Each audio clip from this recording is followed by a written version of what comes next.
Hello students, welcome to my YouTube channel English by Naveen Pareek. आज हम एक पोइम पढ़ेंगे जिसका टाइटल है इकोलॉजी और इसके राइटर हैं ए.के. रामानुजन। इस पोइम में उन्होंने इकोलॉजी यानी जो relationship between human being and the environment के बारे में ये पोइम है और इसका टाइटल जो है वो इकोलॉजी है। इसमें वो अपनी मदर के जीवन में एक जो पेड़ है उसका जो इम्पोर्टेंस है उसको उन्होंने इस पोएम में बताया है और इसके द्वारा उन्होंने जो पूरा एक इकोलॉजिकल सिस्टम है यानी पारिस्थितिकी तंत्र है उसमें एक पेड़ की भी कितनी उपयोगिता है, कितना महत्व है, उसके बारे में बताया है। तो चलिए आज हम इस पोएम को पढ़ते हैं। और एक बात मैं आप लोगों से कहना चाहूंगा कि अगर आपको लिटरेचर में और ग्रामर में, स्पोकन इंग्लिश में जो भी चीजें आपके प्रॉब्लम क्रिएट कर रही हैं उनके बारे में आपको जो भी पूछना है वो आप कमेंट बॉक्स में कमेंट करके पूछें ताकि मुझे आइडिया मिले कि मुझे किस बारे में और वीडियोस बनाने चाहिए। और आइए हम पढ़ते हैं इस पोएम को। Let's start. आइए अब हम पढ़ते हैं इस पोएम को। पोएम को पढ़ने से पहले हम कुछ बात करते हैं इसके राइटर ए.के. रामानुजन के बारे में। A.K. Ramanujan was born on 16th March 1929 in Mysore and he died on 13 July 1993 at the age of 64. The languages known to him were English, Kannada, and he studied in the Mysore University. And the awards which he has won are MacArthur Fellowship, Sahitya Akademi award for the selected poems and Padma Shri. तो ये A K. Ramanujan जो poet हैं ये Indian born poet हैं और इन्होंने कई सारे प्राइजेस, पुरस्कार भी उनको मिले हैं, अवार्ड्स मिले हैं उनको और एक बहुत ही फेमस राइटर हैं ये। आइए अब हम इनकी पोइम इकोलॉजी के बारे में पढ़ते हैं। सबसे पहले इकोलॉजी क्या है? What is ecology? Ecology is a branch of science. In ecology, we study the relationship between organism with the environment. यानी जो भी जीवित प्राणी हैं उनका अपने एनवायरनमेंट के साथ यानी पर्यावरण के साथ जो संबंध है उसका अध्ययन किया जाता है इकोलॉजी में। और ये एक ब्रांच ऑफ साइंस है, यानी जैसे साइंस में जियोलॉजी, बॉटनी, फिजिक्स, केमिस्ट्री होते हैं, वैसे ही इकोलॉजी एक ब्रांच है जिसमें पारिस्थितिकी तंत्र यानी जो पर्यावरण है उसके साथ मनुष्य का जो संबंध है उसका अध्ययन किया जाता है। दो तरह के और पर्सपेक्टिव्स हैं, हम कह सकते हैं, यानी नजरिए हैं। उनमें एक है एंथ्रोपोसेंट्रिक जिसका मतलब होता है डिवोटेड टू ह्यूमन बींग्स और एक है बायोसेंट्रिक यानी मोर डिवोटेड टू नेचर। तो ये अपने पर्सपेक्टिव्स हो सकते हैं। एंथ्रोपोसेंट्रिक अगर हम हैं तो इसका मतलब हम मनुष्यों को और ज्यादा महत्व देते हैं और बायोसेंट्रिक हैं तो हम नेचर को ज्यादा इंपॉर्टेंस देते हैं। तो इस पोइम में जो इकोलॉजी है उसमें बायोसेंट्रिक व्यू को और महत्व दिया गया है, यानी पर्यावरण को ज्यादा महत्व दिया गया है। आइए अब हम इस पोइम को पढ़ते हैं। इकोलॉजी का मीनिंग आपको समझ में आ गया। इकोलॉजी पोइम अब हम स्टार्ट करते हैं। The day after the first rain for years, I would come home in a race, for I would see from a mile away our 3 red champak trees had done it again. Poet जो है वो सीधा और अपने विषय पे आते हैं। वो अपने एक पास्ट के और इंसिडेंट को रिकॉल कर रहे हैं यहाँ पे, यानी वो अपनी भूतकाल की एक घटना को यहाँ पे बता रहे हैं।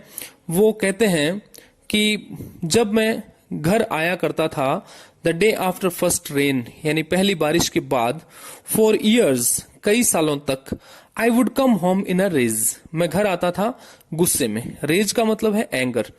पोइट कहते हैं कि कई सालों तक जब मैं घर आया करता था बारिश के बाद तो मुझे गुस्सा आ जाता था। और यहाँ पे वुड शब्द का उन्होंने यूज किया है जो कि पास्ट हैबिट बताने के लिए आता है।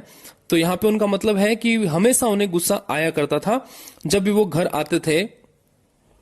For I could see from a mile away our 3 red champak trees had done it again. क्यों उन्हें गुस्सा आता था? For का मतलब यहाँ बिकॉज से है क्योंकि मुझे कई मील दूर से ही दिखाई दे जाता था कि जो हमारे रेड चंपक ट्रीज हैं, चंपक के जो लाल पेड़ हैं, उन्होंने ये फिर से कर दिया है। अब वो क्या उन्होंने कर दिया है, यानी उन पेड़ों ने ऐसा क्या कर दिया है कि उससे कवि को गुस्सा आता था। हैड बस्ट इनटू फ्लावर्स, यानी उनके अंदर फूल आ चुके हैं, यानी बहुत सारे फूल। बस्ट इनटू का मतलब हो गया बहुत ज्यादा मात्रा में फूल उनके ऊपर उग चुके हैं। And given mother her first blinding migraine of the season, और उन फूलों ने उनकी जो मदर है उनको माइग्रेन दे दिया है, यानी एक तेज सरदर्द उनको उसकी वजह से होता है। और इतना तेज वो सरदर्द होता है कि ये ब्लाइंडिंग लगता है। ब्लाइंडिंग का मतलब है अंधा कर देने वाला, यानी एक तरह से वो अपनी आंखें भी नहीं खोल पाती हैं, इतना उनका तेज सरदर्द होता है। और first migraine of the season, यानी यहां फर्स्ट शब्द उन्होंने काम में लिया है, तो उससे हमें पता लगता है कि ऐसा कई बार होता है, यानी उन्हें माइग्रेन कई बार होता है। With their street long heavy hung yellow pollen fog of a fragrance no wind could shift. वो जो पेड़ हैं उनसे जो फ्रेग्रेंस आती थी उसका कारण था उनके पोलन। पोलन कहते हैं परागकण को, यानी जो फ्लावर्स हैं उनके और जो अंदर उनके जो सीड्स होते हैं, बीज होते हैं, और उनके अंदर बीच में जो फ्लावर्स हैं उनके बीच में परागकण होते हैं जो एक स्थान से दूसरे स्थान तक और जाते हैं, और उन्हीं से फिर नए जो पेड़ हैं वो उत्पन्न होते हैं। तो वो जो पोलन है वो स्ट्रीट लॉन्ग थे, यानी गली तक वो पहुंचते थे। हैवी हंग, यानी बहुत ज्यादा भारी मात्रा में वो होते थे, और येलो उनका कलर था।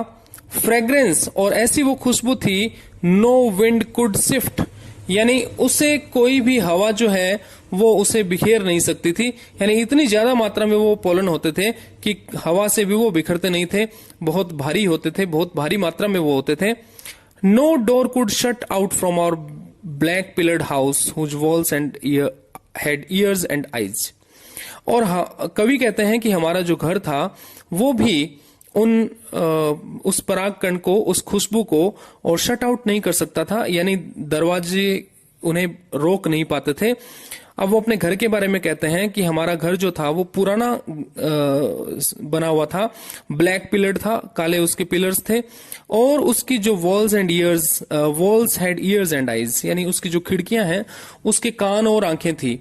तो ये एक फिगरेटिव वे में उन्होंने कहा है, मेटाफोर का यूज उन्होंने किया है कि घर जो है उसके आंखें और कान थे, और पर्सोनिफाई किया है उन्होंने मकान को, मानवीकरण किया है कि उस घर के आंखें और कान थे। कहने का मतलब वो पुराना घर था और उसमें खिड़कियां और रोशनदान बहुत ज्यादा थे, जिससे कि जो भी आवाजें हैं, हवा वगैरह है, वो उसमें अंदर आ जाती थी।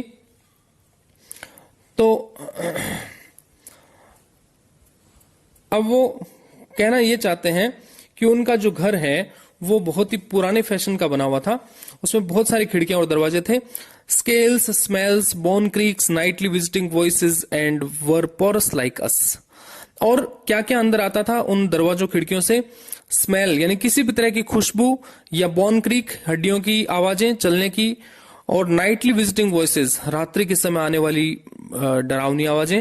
And were porous like us, और हमारी तरह ही वो पोरस थे। पोरस जैसे पोर होते हैं शरीर में, जो छिद्र होते हैं जिनसे पसीना निकलता है, तो वैसे ही घर भी जो है वो पोरस था, यानी उसमें इतने छिद्र थे कि हवा या कोई भी आवाज जो है वो बाहर से अंदर आ जाती थी। But mother, flashing her temper like her mother's twisted silver grandchildren's knickers, wet as the cold pack on her head, would not let us cut down a flowering tree. लेकिन अब पोइट कहते हैं कि उनकी मदर को वो पेड़ इतना प्रिय था कि वो उस पेड़ को काटने नहीं देती थी, और जब भी वो काटने की बात करते थे तो उन्हें कितना गुस्सा आता था। उसके उन्होंने इसमें फिगर ऑफ स्पीच जो सिमली है उसका यूज किया है कि फ्लैशिंग हर टेम्पर, यानी जब उन्हें एक पेड़ काटने की बात कहते थे तो वो अपना गुस्सा दिखाती थी। लाइक मदर्स ट्विस्टेड सिल्वर, जैसे जो सिल्वर का जो ऑर्नामेंट यानी कोई आभूषण वो पहनती थी, वो जैसे चमकता था वैसे ही उनके चेहरे पर गुस्से की चमक आ जाती थी। ग्रैंड चिल्ड्रंस निकर, और जैसे बच्चों की जो निकर है वो जैसे निचोड़ के और सुखाई जाती है, तो जैसे वो निकर्स हैं उनकी तरह ही वो उनका जो चेहरा है वो वेट हो जाता था, यानी गीला हो जाता था, और गुस्से से पसीना उन्हें आ जाता था। The cold pack on her head, और जो उनके चेहरे पर कोल्ड पैक लगाया जाता था, जिससे कि उनका जो उनकी सरदर्द की प्रॉब्लम है वो कुछ कम हो, तो वैसा गुस्सा जो है वो उनके चेहरे पर आ जाता था। Would not let us cut down A flowering tree, और वो हमें उस फूलों वाले पेड़ को काटने नहीं देती थी। Almost as old as she, seeded she said by a passing bird's providential dropping.